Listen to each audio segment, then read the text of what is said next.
Hello everyone, welcome to বাংলাম classroom. আজকে আমরা ক্লকের ব্যাপারে জানব।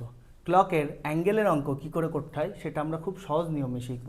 দেখো, প্রথমে কি বলেছে অঙ্কটাতে, দেখো 5টা 20 মিনিটে ঘড়ির কাঁটা দুটির মধ্যে কত ডিগ্রি কোণ হবে। তার মানে কি বলেছে যে 5টা 20-র মধ্যে এর ভিতরের অ্যাঙ্গেলটা কত হবে সেটা আমাদের ফাইন্ড করতে হবে। এইবার কি হয়, ঘড়িতে দুটো অ্যাঙ্গেল হয়, ঠিক আছে, একটা ইন্টারনাল অ্যাঙ্গেল হয় আর একটা এক্সটার্নাল অ্যাঙ্গেল হয়। তো আমরা দুটোই ফাইন্ড করা এই অঙ্কতে শিখব, ঠিক আছে। তো প্রথমে কি করতে হবে, সিম্পল তোমাদেরকে একটা ফর্মুলা জানতে হবে।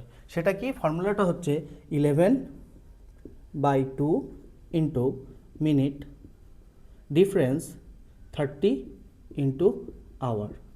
এই ফর্মুলাটা তোমাদের কিন্তু মনে রাখতে হবে, ঠিক আছে। তো এই ফর্মুলার উপরে তোমরা যদি ভ্যালু পুট করো তাহলে তোমাদের অ্যান্সার বেরিয়ে যাবে। দেখো কিভাবে, দেখো 11/2 ইন্টু মিনিট কত দিয়েছে 20, তাই তো, তাহলে লিখলাম 20। এবার ডিফারেন্স নেব কত, 30 ইন্টু আওয়ার কত দিয়েছে 5, তাই তো, তাহলে 5 লিখলাম।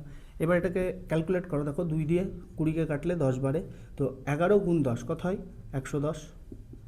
ডিফারেন্স এখানে কত হচ্ছে 3 × 5 = 15, 150।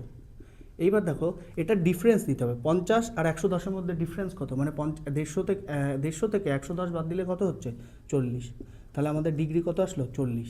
এইবার কি হচ্ছে, এই যে 40টা বেরোলো, এটা কি হলো, এটা ইন্টারনাল ডিগ্রি বেরোলো, ঠিক আছে, ইন্টারনাল অ্যাঙ্গেলটা বেরোলো, ঠিক আছে। এবার এক্সটার্নাল অ্যাঙ্গেল কী করে ফাইন্ড করবে, দেখো কোনো একটা সার্কেল মানে বৃত্তের পুরোটা কত ডিগ্রি হয় 360 ডিগ্রি। তাহলে কি করব, এই 40 ডিগ্রি কত দিয়ে ভাগ করব, 360 ডিগ্রি থেকে 40 ডিগ্রি বিয়োগ করব, তাহলে কত হলো 320 ডিগ্রি।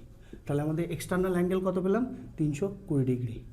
তো কখনো কখনো পরীক্ষার সময় কি দেওয়া থাকে, হয় এটা অপশানে থাকবে না হলে এটা। তো তোমাদেরকে দুটোই আমি শিখিয়ে দিলাম কীভাবে ইন্টারনাল অ্যাঙ্গেল বের করতে হয়, কীভাবে এক্সটার্নাল অ্যাঙ্গেল। আশা করি তোমরা বুঝতে পেরেছো এবং পরীক্ষায় যেটাই অপশানে থাক না কেন তোমরা করে আসতে পারবে, ঠিক আছে।